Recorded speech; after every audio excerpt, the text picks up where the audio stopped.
वर्तमान चलिरहेको कोरोना संक्रमणको महामारीलाई ध्यानमा राख्दै दार्जिलिङ टेलिभिजनका संवाददाता निमेश सुब्बा सिकारुले बिजनबारी ग्रामीण अस्पतालका खण्ड स्वास्थ्य अधिकारी डाक्टर अन्सुल चौधरी साथै अन्य स्वास्थ्यकर्मीहरूसँग कोभिड-19 सम्बन्धी अन्तर्वार्ता लिएका छन् भने जामुने परिसर स्थित सञ्चालनमा आएको सेफ होम सम्बन्धी पनि अधिकारीहरूबाट जानकारी लिएका छन्।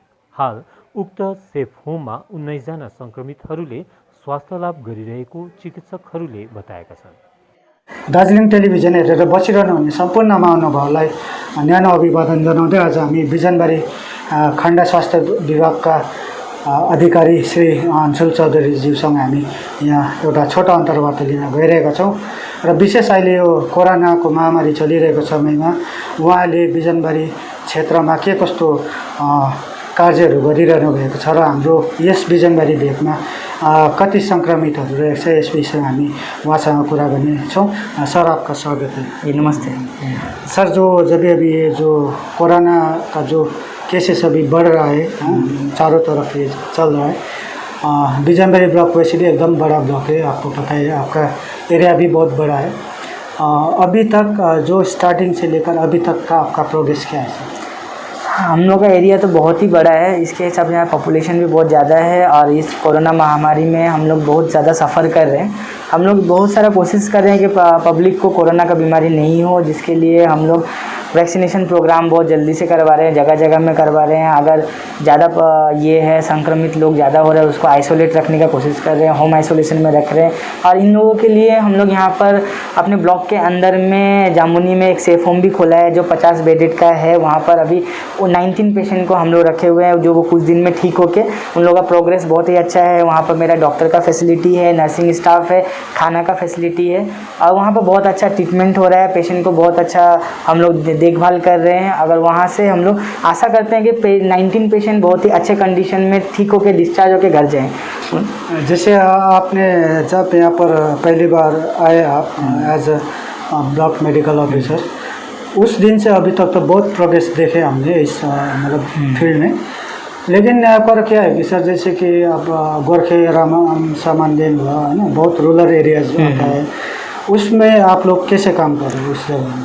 हम लोग रूरल एरिया में जो एज़ पर गवर्नमेंट का गाइडलाइन के हिसाब से जो करना है हम लोग जो भी फैसिलिटी है हम लोग पहुंचाने का कोशिश कर रहे हैं। एक्चुअली क्या है, अर्बन एरिया का डेवलपमेंट के सामने रूरल एरिया को नेगलेक्ट कर दिया जाता है, जिसमें सब फैसिलिटी पहुंचता नहीं है, बहुत देरी से पहुंचता है। जो फैसिलिटी हम लोग को जल्दी मिलना चाहिए वो हम लोग को सबसे लास्ट में मिलता है। तो हम मेरे आने के बाद में जितना भी हो सका फैसिलिटी पब्लिक तक पहुँचाने के लिए मेडिकल के क्षेत्र में हम लोगों ने बहुत सारे काम करने का कोशिश किया और मोस्ट प्रोबेबली 100% सक्सेसफुल अभी तक नहीं कर पाए, लेकिन हाँ 10% हम लोगों ने पहुंचाया है।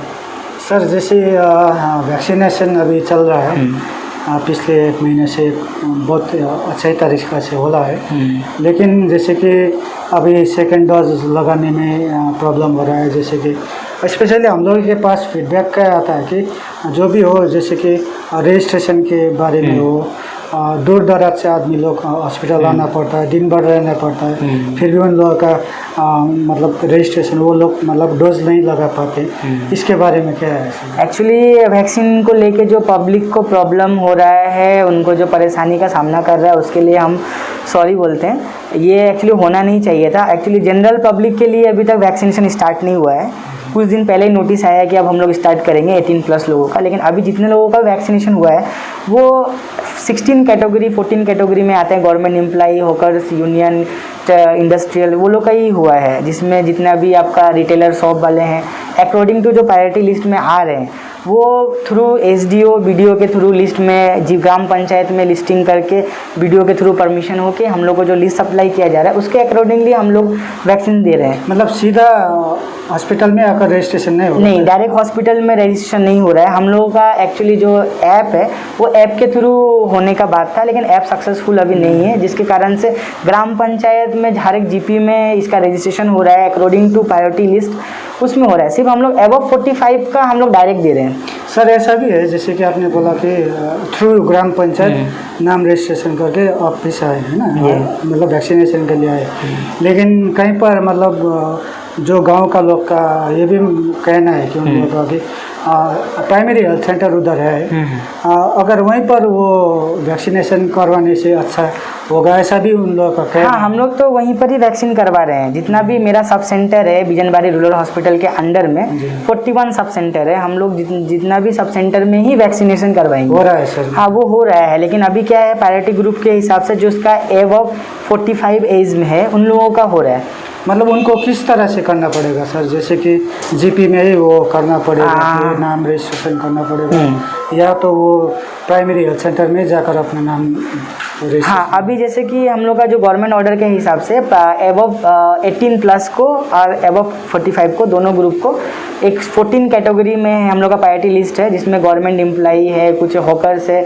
उन लोगों का लिस्ट के हिसाब से जो भी उस कैटेगरी में आते हैं उन लोगों को अपने जीपी में जाके, अपने जीपी सेक्रेटरी के ऑफिस में जाके रजिस्टर करना पड़ेगा। वो लिस्ट वीडियो से अप्रूव होगा, वो वीडियो हमें वो लिस्ट भेजेगा वीडियो साहब, उसके बाद हम लोग उन लोगों को वैक्सीन का डेट फाइनल होगा, उस डेट में हम लोग वैक्सीनेशन करेंगे। जैसे वो जो प्राइमरी हेल्थ सेंटर जो होता है ना सर गाँव में, उसमें जैसे कि कितना इक्विपमेंट्स तो नहीं होता है, सिंपल एक स्ट्रक्चर होता है, वो वैक्सीन रखने के लिए वहाँ पर एक जगह भी नहीं होता है। नहीं, एक्चुअली वैक्सीन वहाँ पर नहीं रखने का है, उसके लिए हम लोग का सीसी पॉइंट बनाया गया है, वहाँ पर हम लोग वैक्सीन स्टोरेज बनाते रखते हैं, सब बिजनबारी हॉस्पिटल में स्टोरेज होता है। वहाँ से जिस दिन हम लोग का शेड्यूल होता है, प्लानिंग जिस दिन वैक्सीन देना है, उस दिन मॉर्निंग में हम लोग वैक्सीन को ट्रांसपोर्ट करके वैक्सीन सेशन में दे के फिर जो वैक्सीन बच जाता है उसको हम लोग वापस लेकर आ जाते हैं। जैसे कि सर जो वैक्सीनेशन का भी बात हो रहा है, वो अभी बहुत लार्ज स्केल में हो रहा है। अभी तक आपके हिसाब से, आपके ऑफिस के डाटा के हिसाब से कितने लोगों को अभी तक? अभी एबव हम लोग सब मिला जुला के मेरा 40% हम लोग वैक्सीन कवर कर चुके हैं बिजनबारी ब्लॉक में, जिसमें जो प्रायोरिटी लिस्ट में आ रहे हैं हम लोग का गवर्नमेंट एम्प्लॉय वगैरह जितना भी है, उसका जनरल पब्लिक को छोड़ के हम लोग 40% वैक्सीनेशन हम लोग कर चुके हैं, कंप्लीट हो चुका है। अब जब जनरल पब्लिक के लिए जब वैक्सीन आ जाएगा 18 प्लस और जो भी जब नॉर्मल सबको देने का ऑर्डर आ जाएगा तो हम लोग रेडी है देने के लिए। और वैक्सीन सप्लाई भी अभी हम लोग को उस हिसाब से नहीं दिया जा रहा है, अगर हम लोग को इन फ्यूचर अगर अवेलेबिलिटी वैक्सीन बहुत अच्छा देता है तो हम लोग टोटली रेडी हैं। सर ऐसा भी है कि जो अभी ये सैनिटाइजेशन का काम जो चल रहा है ना सर, गांव-गांव, बस्ती, टी गार्डन्स, मार्केट एरियाज में जो वैक्सीनेशन का मतलब सैनिटाइजेशन का काम है, उसमें कई लोगों का मानना ये भी है कि वो सैनिटाइजेशन जो करता है उसमें जो हम लोग को दवाई डालते हैं वो आदमी के लिए इन्फेक्शन भी हो सकता है, या इस बारे में क्या है सर? नहीं, ऐसा कोई बात नहीं है, वो हम लोग जस्ट कोविड के लिए ही हम लोग सैनिटाइज कर रहे हैं, उसमें कोई प्रॉब्लम नहीं है, आदमी को उससे कोई इन्फेक्शन होने का बात नहीं है। उसमें क्या डाला जाता है सर? तो सोडियम हाइपोक्लोराइड 1% हम लोग उसमें यूटिलाइज करते हैं विथ वाटर कंसंट्रेशन मिला के, उसको हम लोग सैनिटाइजेशन के लिए यूज़ करते हैं, वो उससे इसमें कोई प्रॉब्लम नहीं है। और जो सर ये जो अभी हमारा ब्लॉक में कितना रिकवरी हो चुका है आपके अंडर में, और कितना अभी आइसोलेशन में? अभी तो जितना हमारे अंडर में पॉजिटिव पेशेंट है उसमें से मैक्सिमम क्या 90% आदमी या जो भी है कोविड पॉजिटिव पर्सन सब रिकवरी हुआ है। हम लोग का अभी 100% होम आइसोलेशन से रिकवरी हुआ है। अभी मेरे अंडर में 185 पेशेंट पॉजिटिव है जो होम आइसोलेशन में है, जिसमें से 19 पेशेंट मेरा सेफ होम में है। सर ये जो सेफ होम का बात चल रहा है ना, अभी आपने बोला अभी सेफ होम हमारा जामुनी में अभी स्टैब्लिश करके रखे हुए हैं, बनाए हुए उधर, ये सेफ होम का मीनिंग क्या है सर? सेफ होम का मीनिंग है कि जो पॉजिटिव पेशेंट है, एसिम्टोमेटिक पेशेंट और सिम्टोमेटिक पेशेंट दोनों ही पेशेंट को हम लोग यहाँ पर रख रहे हैं। इसमें हम एक अच्छा से पेशेंट को जो केयर होता है वो यहाँ पर प्रोवाइड करते हैं। अगर कोई शॉर्टनेस ऑफ ब्रेथ का पेशेंट है, पॉजिटिव हो गया, यहाँ पर सारी पेशेंट यहाँ पर अगर है, उस नॉर्मल है, सांस का प्रॉब्लम उनको अगर नहीं हो रहा है, हम लोग यहाँ पर उनको जब भी अगर उनको ये प्रॉब्लम हुआ रात में, हम लोग ऑक्सीजन सपोर्ट देके उनको मैनेज रख सकते हैं। उसका सेचुरेशन SpO2 हम लोग मेंटेन कर सकते हैं 90% में। अगर वो कम होता है 70 या 60 पहुंचता है तो हम लोग को यहाँ से त्रिवेणी जो हम लोग का कोविड हॉस्पिटल है वहाँ से शिफ्ट करने में इजी होगा, वो डिस्टेंस कम हो जाता है। इसीलिए इसके लिए हम लोग सेफ होम का कंसेप्ट बनाए हैं, सेफ होम रखें। यहाँ पर पेशेंट को सही ऑब्जर्वेशन, अगर कभी भी किसी को कोई भी पेशेंट अगर सडनली बीमार होता है तो हम लोगों को टाइम मिलेगा उसको ठीक करने का। यहाँ पर प्राइमरी मैनेजमेंट करके पेशेंट को स्टेबल करते हैं, स्टेबल करने के बाद हम लोग यहाँ से पेशेंट को शिफ्ट कर देते हैं। मतलब रेफर करने में थोड़ा, हाँ, रेफर करने में आसानी ईजी होगा। एक्चुअली हम लोग का क्या है कि रूरल एरिया बहुत बड़ा है, सब पेरीफेरी में बहुत दूर दूर तक रहते हैं जहाँ पर गाड़ी नहीं पहुँचता है। अगर रात में 11 बजे 12 बजे अगर कोई पेशेंट बीमार हो जाता है तो उसको हम लोग वहाँ से हॉस्पिटल लाने में 2-3 घंटा का टाइम लग जाता है, जिससे पेशेंट एक्सपायर कर जाता है। वो नहीं होने के लिए, कैजुअलिटी कम करने के लिए यहाँ पर हम लोग को रखा है। जिनका घर दूर है, जो बीमार है, उनको यहाँ पर रख के सही डॉक्टर और स्पेशलिस्ट के साथ में हम लोग यहाँ पर ट्रीटमेंट करते हैं। नर्सिंग केयर बहुत अच्छा है, खाना हम लोग का यहाँ बहुत अच्छा है। एक जो पौष्टिक डाइट होता है, डाइट दे के हम लोग पेशेंट को अच्छे से रखे, एक होप क्रिएट करें। कोविड होने का मतलब ये नहीं है कि ज़िंदगी ख़त्म हो गया, इसके बाद भी एक लाइफ है। यहाँ से ठीक होके आप जाइए, आने के बाद में अपना लाइफ फिर से जैसे जी रहे हैं वैसे ही कंटिन्यू करने के लिए। जैसे कि सर अभी जो बोल रहा है कि अब ये सितंबर या अक्टूबर में जो थर्ड वेव आने का चांसेस बहुत है, इसके लिए आप लोगों ने किस तरह से प्रिप्लान की हुई है? थर्ड वेव के लिए हम लोगों ने प्रिपरेशन करके रखे हुए हैं, सेफ होम खोल लिए हैं। सेफ होम में अपना मॉडर्न टेक्नोलॉजी लाने का कोशिश कर रहे हैं। जैसे कि जो हम लोग, अगर सपोज़ कोई एक पेशेंट यहाँ एडमिट होता है जो बहुत ही क्रिटिकल है, उसको यहाँ से शिफ्ट करने में हम लोग का हाई चांसेस है कि पेशेंट एक्सपायर करेगा। उसके लिए हम लोग यहाँ पर इन फ्यूचर वेंटिलेटर और बाईपैप लाने का प्लानिंग किया है। गवर्नमेंट ऑफ वेस्ट बंगाल को, जो हम लोग के सीनियर है, उन लोगों को हम लोगों ने अप्रोच किया है कि यहाँ पर एटलीस्ट एक मिनी ICU के तरह एक सेटअप यहाँ पर बनाया जाए। 2-3 वेंटिलेटर, 5 बाईपैप और एक 10 बेड करके यहाँ पर एक स्टार्ट करने का हम लोगों का प्लानिंग है। इन फ्यूचर अगर वो अप्रूवल मिल जाता है तो हम लोग ये कर देंगे। इससे क्या होगा कि पेशेंट अगर सडनली कोलैप्स कर रहा है, उसको हम थोड़ा सा स्टेब्लिश करके, स्टेबल करके, उसको कार्डियक एम्बुलेंस में शिफ्ट करके हम लोग हॉस्पिटल ले जाने का प्लानिंग है। अभी सर जो ट्रांसपोर्टेशन का जो बात चल रहा है, इसमें अब हमारा बिजनबारी जो हेल्थ सेंटर है, उसमें ट्रांसपोर्टेशन का, एम्बुलेंस का कितना वो है सर? नहीं, अभी DM साहिब के तरफ से हम लोगों को कोविड में एक एम्बुलेंस मिला गया था। वो एम्बुलेंस को ही हम लोग यहाँ पर जामुनिया में यूटिलाइज़ कर रहे हैं। कोविड पेशेंट ट्रांसपोर्टेशन के लिए हम लोगों को अभी कोई प्रॉब्लम नहीं है।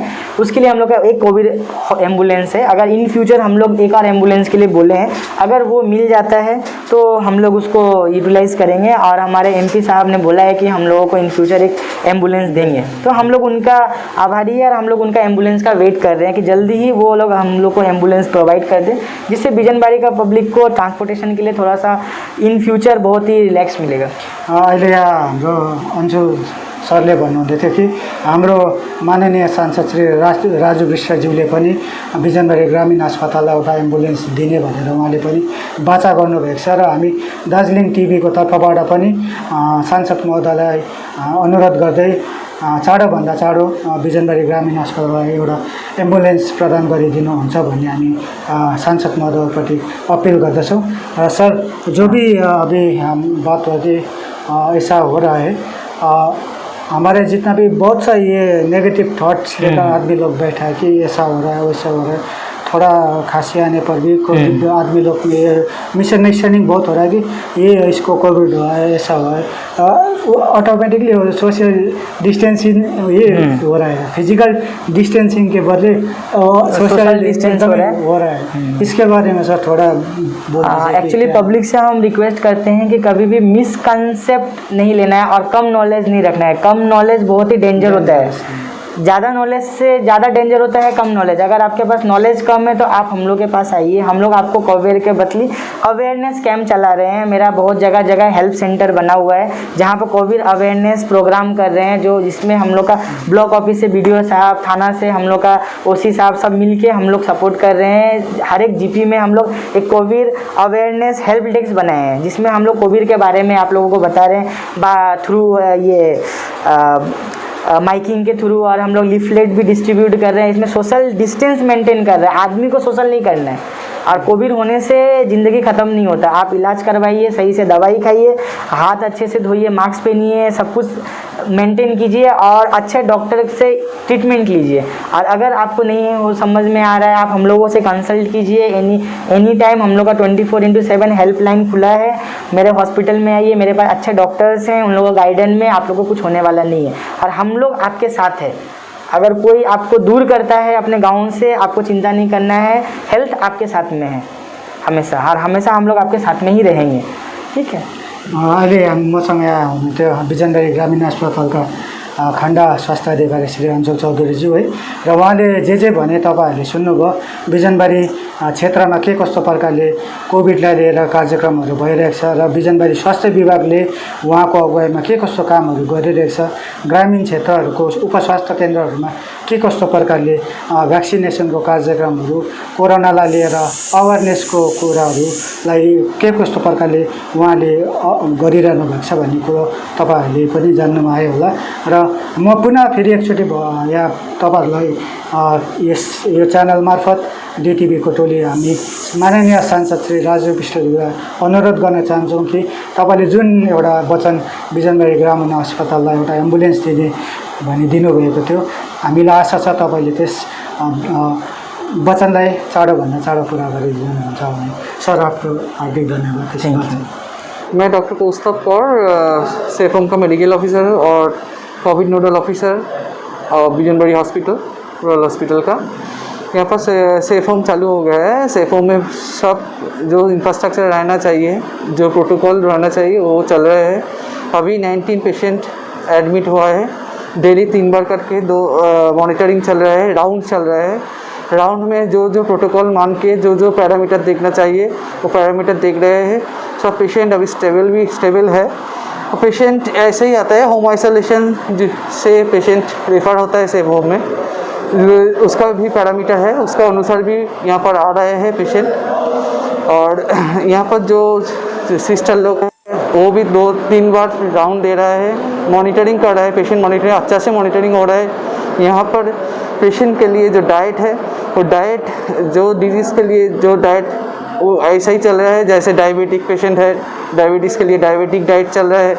जो हाइपरटेंशन पे है, हाइपरटेंशन पेशेंट है उसके लिए सॉल्ट रेस्ट्रिक्टेड डाइट भी ऐसा ही चल रहा है। According to patient diet maintain कर रहा है यहाँ पर मॉनिटरिंग, ये भी मॉनिटरिंग चल रहा है। यहाँ पर बेड है एटलीस्ट 40 बेडेड सेफ होम है, ठीक है। अभी 19 पेशेंट है और पेशेंट आएगा शायद, क्योंकि पॉजिटिव पेशेंट अभी बिजनबारी हॉस्पिटल में रूरल ब्लॉक में है। यहाँ पर जो इंफ्रास्ट्रक्चर है, जो normal monitoring, oxygen facility, oxygen concentrator भी है, ऑक्सीजन सिलेंडर भी है, सब है। और इमरजेंसी मेडिसिन भी है, लाइफ सेविंग मेडिसिन भी है। अकॉर्डिंग टू पेशेंट सिचुएशन वो हो जाए। क्रिटिकल आपको हायर सेंटर्स रेफर होगा, वो देख के पैरामीटर देख के, एक पैरामीटर है वो पैरामीटर से जो पैरामीटर है SpO2 saturation, oxygen saturation, BP and others जो पैरामीटर है वो देख के हम लागे कि पेशेंट से रेफर करना है तो हायर सेंटर रेफर हो जाएगा। स्थित जुन चाहिँ होम सेफ होम बनिएको छ त्यसका मेडिकल अफिसर डाक्टर रत्नेश सिंहज्यू हामी समक्ष हुनुहुन्छ, उहाँलाई पनि हामी स्वागत जनाउँदछौँ। स्वागत सर। ये जो अभी जो सेफ होम करके एक ठो यहाँ पर जामुनी में बनाया है, वहाँ पर अभी कितना पेशेंट है? जी, अभी तो हम लोग का कैपेसिटी तो 50 पेशेंट का है, लेकिन एट प्रेजेंट 19 पेशेंट है। 19। उन लोगों का सिचुएशन कैसा है कि वो एकदम देखिए सेफ होम है, मतलब हम लोग ऐसे पेशेंट को यहाँ रख रहे हैं जो कोविड पॉजिटिव है, घर पे वो होम आइसोलेट नहीं हो सकते हैं। मान लीजिए किसी का पॉजिटिव हो गया, उसे घर में रूम्स नहीं है, आइसोलेशन का जगह नहीं है, छोटा है, तो वैसे पेशेंट को हम लोग बोलते हैं कि सेफ होम प्रोवाइड करते हैं। वैसे तो सबके लिए है, लेकिन कुछ लोग बोलते हैं कि नहीं हम घर पे आइसोलेट रह सकते हैं, लेकिन कुछ लोग ऐसे भी है हमारे यहाँ जो घर पे आइसोलेट नहीं रह सकते हैं, तो वैसे लोग यहाँ आते हैं। तो यहाँ जो भी पेशेंट है अभी स्टेबल है, उनका इम्प्रूवमेंट अच्छा है। हम लोग डेली उन लोगों का केयर कर रहे हैं। दिन में 2 बार हम लोग का राउंड होता है। उसके बाद SOS में मतलब जब भी अगर किसी पेशेंट को कोई कंप्लेन होता है तो हम लोग जाकर देखते हैं। सिस्टर है, हम लोग है, मतलब 24। टोटल कितना है सर स्टाफ इधर? हम लोग मतलब एक बार में 1 मेडिकल अफसर है, 3 सिस्टर है और सारे स्टाफ्स है। मतलब वो 24 आवर्स है। हाँ। उन लोगों का मतलब सर कितना दिन तक यहाँ पर रहना पड़ेगा, ऐसा कुछ डेडलाइन है? ऐसा कोई डेडलाइन नहीं है, जैसे पेशेंट के अकॉर्डिंग हम लोग का है। अगर पेशेंट जब तक यहाँ रहेगा हम लोग सर्विस देते रहेंगे। उसमें है कि पॉजिटिव पेशेंट हो गया, उसके बाद गवर्नमेंट के गाइडलाइन के अकॉर्डिंग फिर से हम लोग उसका कोविड रिपीट टेस्ट करेंगे। जैसे पेशेंट निगेटिव आ जाता है उसके बाद उसको मेडिसिन देकर घर पे छोड़ देते हैं। जैसे सर यहाँ से जो सेफ होम से अपने अपने घर जाता है वो 100% मतलब ठीक होकर जाता है, या उन लोगों को कोई आप लोगों की तरह से कोई प्रिकॉशन देकर पड़ता हाँ, प्रिकॉशन की ज़रूरत है। एक बार जिसको कोविड हो गया वो तो आम पब्लिक जैसा नहीं है, आम जनता की तरफ नहीं है, लेकिन उसको ज़्यादा वरी करने की भी ज़रूरत नहीं है। कुछ प्रिकॉशन वो करेगा, ठीक हो जाएगा। ऑलरेडी वो नॉन इन्फेक्टेड हम लोग उसको घर पे छोड़ते हैं, उसके साथ उसको होता है कुछ विटामिन देते हैं, कुछ डाइट सप्लीमेंट बोलते हैं कि कुछ डाइट एक्स्ट्रा डाइट लेने के लिए होता है, क्योंकि जब उसको बीमारी हुआ रहता है तो थोड़ा सा उसको तो वीकनेस होती है, खाने का मन नहीं करता है। तो जब उसको बीमारी से रिकवरी होती है तो वीकनेस होता है, तो हम लोग बोलते हैं कि मैं डाइट कंट्रोल रखो, प्रोटीन डाइट लो। उसके बाद बोलते हैं कि मेन तो खाना का मेन खाना ही है, क्योंकि हम लोग मेडिसिन से बीमारी तो ठीक कर दिया है, लेकिन बीमारी के कारण जो उसको वीकनेस हुआ है, जो और साइड इफ़ेक्ट हुआ है, उसको फिलअप करने के लिए उसको तो खाना डाइट कंट्रोल करना पड़ेगा। सब कुछ तो हम लोग मेडिसिन से नहीं दे सकते हैं। वो आप लोगों का जो डिपार्टमेंट है, हेल्थ डिपार्टमेंट से आप लोग को कितना मतलब जो सुविधाएं वगैरह मिल रहा है सर?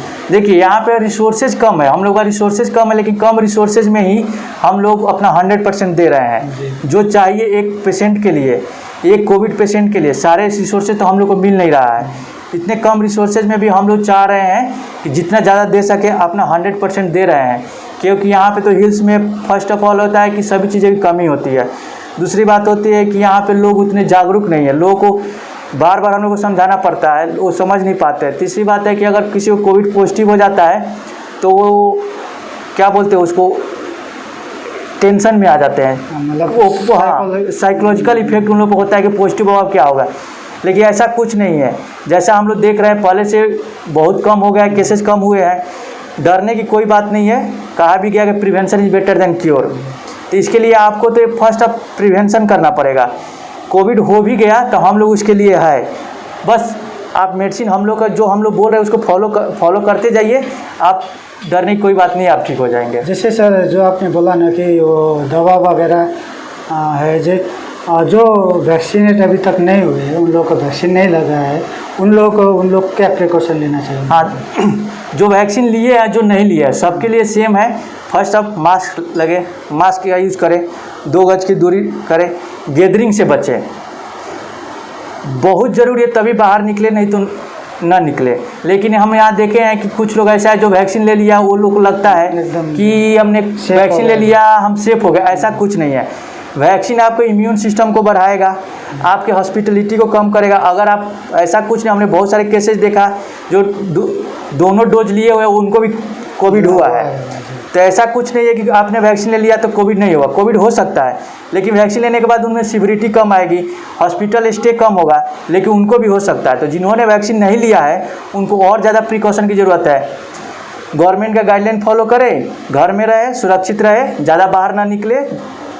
अभी तो सर वो जो थर्ड वेरिएंट जो डेल्टा प्लस करके भी एक तो देखा गया है, जैसे कि इंडिया में भी अभी शायद जी महाराष्ट्र में केसेस बढ़ने को मिल रहे हैं। महाराष्ट्र, केरला हो गया, 1-2 स्टेट में मिले हैं जी। अभी तो हम बोल नहीं सकते कि 1-2 दिन बाद शायद यहाँ पर भी आए, है ना। इसके लिए तो मतलब अभी भी हम लोग तो प्रिकॉशन तो ले रहे हैं, लेकिन जो अभी आपने बोला कि आदमी थोड़ा केयरलेस है, कि जो बोल रहे हैं वो आम पब्लिक फॉलो नहीं कर रहा है। आप एक मार्केट में जाकर देखिए तो ऐसे वो लोग घूम रहे हैं, ऐसे नहीं कर रहे जैसे कि वो कल उनके लिए देख ही नहीं पाएंगे। तो मैं तो यही बोलूँगा कि थर्ड वेव आने वाला है, कब आएगा कोई नहीं जानता है, कभी भी आ सकता है। तो हमको पहले से रेडी रहना है। आए ठीक है, हम अपना रेडी रहेंगे, हम बाहर ज़रूरी काम से निकलेंगे। अगर ज़रूरी काम नहीं है तो हम बाहर निकलेंगे नहीं। थर्ड वेव आए, जिसको इन्फेक्ट करेगा, ऐसा कुछ नहीं है कि किसको इन्फेक्ट करे किसको नहीं। इसमें है कि बच्चों को ज़्यादा ध्यान देना है। थर्ड वेव में बच्चे को ज़्यादा चांसेज है, तो उसमें है कि बच्चे को गैदरिंग से बचा के रखना है, बाहर ज़्यादा निकलने नहीं देना है, ओल्ड एज कांटेक्ट में कम रखना है, फिर उसको हाफ एन आवर 1 आवर धूप में रखना है, मतलब उसको सनलाइट में रखना है, जिससे उसकी इम्यूनिटी डेवलप हो, और अनावश्यक लोगों से मिलने नहीं देना है। सर ये जो अभी आप लोग का सेफ हम चल रहा है डिपार्टमेंट की ओर से, उधर की जो NGOs वगैरह है उन लोगों से आप लोगों को कुछ जी मतलब कोई हेल्प मिला है? हाँ, अभी तक तो मतलब ज़्यादा हेल्प मिला नहीं है। मैं यही कहना चाहूँगा कि अगर गवर्नमेंट तो हमको दे रही है, लेकिन उतना ज़्यादा नहीं दे रही जितना रिक्वायरमेंट है। तो अगर मैं चाहता हूँ कि अगर एनजीओ हेल्प करेंगे तो हम अगर कोई काम कर रहे हैं तो एक जन काम कर रहे हैं तो अच्छा से नहीं कर पाएगा, लेकिन कुछ लोग मिलकर करेंगे तो हम इजीली वो काम कर लेंगे।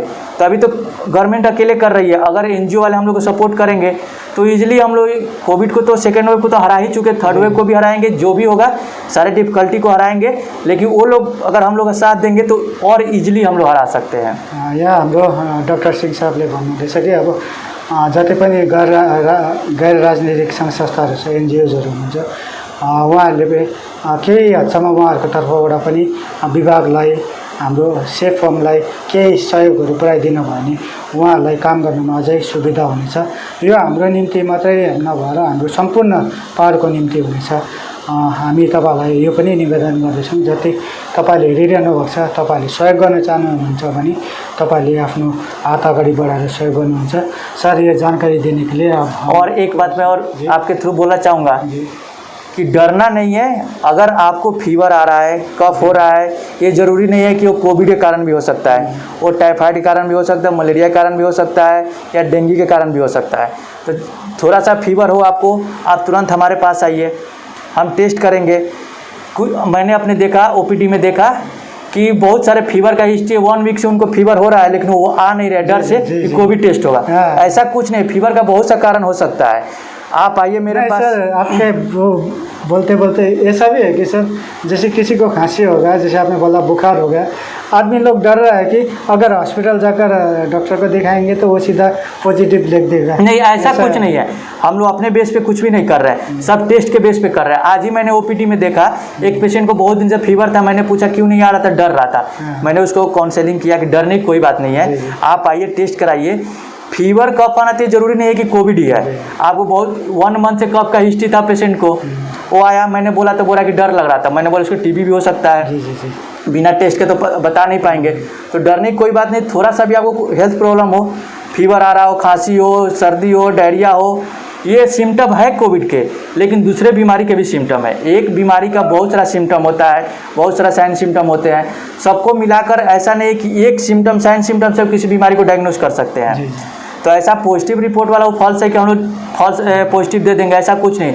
जो पॉजिटिव आता है वो रियल में होता है, वो टेस्ट के बेस पे होता है। अपने मन से हम लोग किसी का रिपोर्ट नहीं दे सकते हैं। अहिले सरले भनेको तपाईँहरूले सुनिहाल्नु भयो, यो ज्वरो आउनु, खोकी आउनु, यो अन्य कारणहरू पनि हुनसक्छ। अब खोकी लाग्नु, ज्वरो आउनु एउटा टिबीको सिम्टम्स पनि हो, एउटा हामीले साधारण रूपमा जानिरहेको कुरा हो यो। र खोकी ज्वरो आउँदामै नै कोभिड पोजिटिभ हुन्छ भन्ने सोच्नु चाहिँ हाम्रो अलिकति भुल धारणा पनि हुन्छ। र तपाईँहरू जसलाई पनि अलिक अस्वस्थ हुनुहुन्छ भने तपाईँले समयमा नै आफ्नो नजिकको अस्पतालमा गएर आफ्नो स्वास्थ्य जाँच गराएकै राम्रो। हाम्रो रत्नेश सरले जे भन्नुभयो, तपाईँहरूले पनि त्यसलाई आत्मसात गर्नुहोस्। यो बिजनबारी भेगको निम्ति मात्र नभएर दार्जिलिङ, कालिम्पोङ जति पनि क्षेत्रहरू छ, खरसाङ, मिरिकहरू भयो, सबैले उहाँहरूले जे भन्यो त्यो कुराहरूलाई अनुसरण गर्यो भने हामीले भविष्यको दिनमा कोरोनालाई अवश्य नै जित्नेछौँ।